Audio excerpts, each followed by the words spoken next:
my fellow students,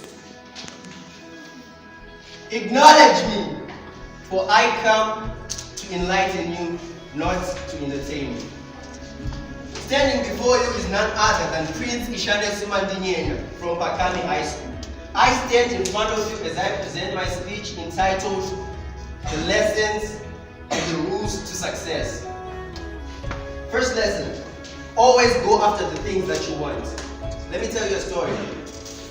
One day, a friend of mine went for a run in Beirut City Center. On weekends, the Road Runners Organization hosts races, and on this particular day, after the race, they were giving out free food. They were giving out free donuts. So after our race, my friend and I approached this guy. Then there was a nice table laid out in front. Then there were donuts in front of the table. I said to my friend, let's get a donut. My friend said, nah, the line's too long. I said, bro, let's get a donut. He said, nah, the line's too long. Then I said for the third time, bro, free donut. Then he said, nah, I don't want to wait in line. That's when I realized, in this world, there are two types of people. There are people that see the thing that they want, then there are people that see the thing that prevents them from getting the thing that they want.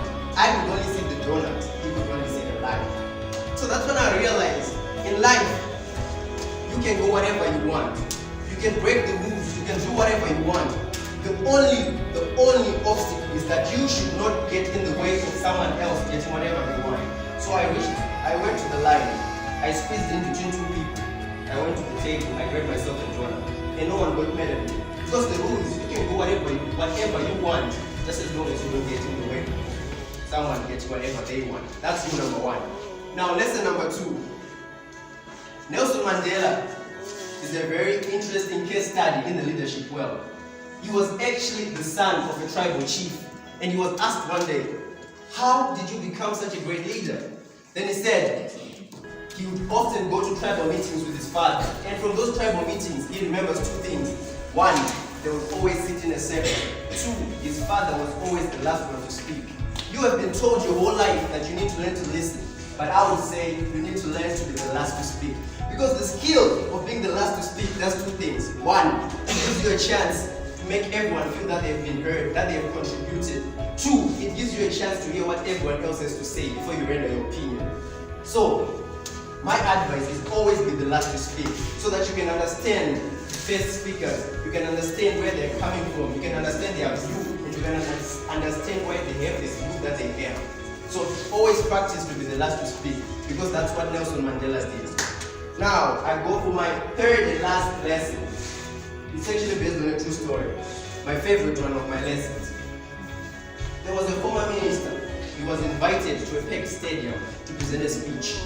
And as he stood on the podium, he had a mic on one hand and he had an old plastic cup of juice in his left hand. And before he started his presentation, he smiled and he looked at this cup and he said, you know, last year I was still the minister. Last year I was invited to give a speech at this very stadium. And when they invited me to give a speech last year, they flew me here by a private jet. And when I landed on the airport, there was a limousine waiting for me to carry me from the airport to the stadium. When I arrived at the stadium, there was a man at the door who had a beautiful glass cup of juice and he offered it to me and said, welcome, minister. He said, now I'm no longer the minister. I was invited to give a speech here. There was no private jet. I had to take a bus from my house to the stadium. And before I got to the stadium, I had to walk on foot 2 kilometers to get here. And when I got here, sweaty and tired, there was no man with a beautiful glass cup of juice. But they had an old plastic cup of juice that I got here. So the lesson, boys and girls, the lesson is, whatever respect, whatever love people show you, that love is not meant for you. That love is meant for the position that you hold. So never take it for granted. Always know where you come from and always know where you're going. The name is Prince Ishane Sumandinyenya. I hope my lessons have been an inspiration to you all. With that, I thank you.